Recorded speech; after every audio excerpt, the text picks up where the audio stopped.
So there's a man named Pedro who works as a taxi driver, and this happened to him 6 years ago. He typically would go to work on the weekends and around 2 or 3 in the morning because he says that that's where a lot of movement was since people were leaving the bars. This happened on a Saturday and he went to work around 8 p.m. and he said he was extremely busy, and not just that, but it was raining really bad that night. So the last drive happened around 5 a.m. He dropped the people off and he was on his way back home. He admits that by the time he was driving home, he was feeling really tired, but he was driving slow because he didn't want to have an accident since it was raining. So he was halfway home when he started feeling something else. Like, he thought he was just tired, but there was something else going on, and he got scared and pulled on the side of the road. He drank some water and just tried to relax, and he was there for about 15 minutes, and then he went ahead and started driving again. So as he's driving, he says that he senses like someone is looking at him. So he looks at the rearview mirror and he thinks that he sees a silhouette of someone in the back seat. So he immediately hits the brake.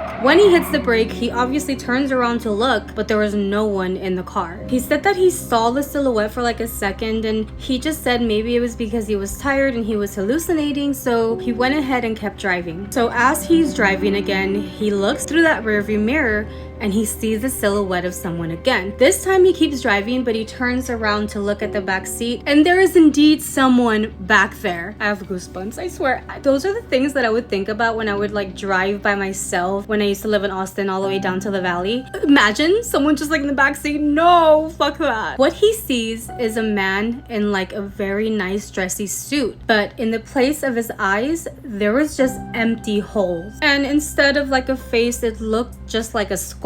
So when he sees this guy with a skull face and empty holes in his eyes, he said he started feeling really bad pain in his chest, and the last thing he remembers is hitting the brakes on the car. When he wakes up, he is in a hospital with his wife sitting next to him, and he was told that he had a heart attack on the road. The doctors also explained to him that he is no longer in danger, but he cannot stop thinking about what he saw in his car. When he's told his family and friends this story, some of these people believe that maybe it was death coming for him, and other people think that he was just having a hallucination because he was having a heart attack. But what he says is that no matter what it was, he cannot get that figure out of his head. Anyway, what do you guys think?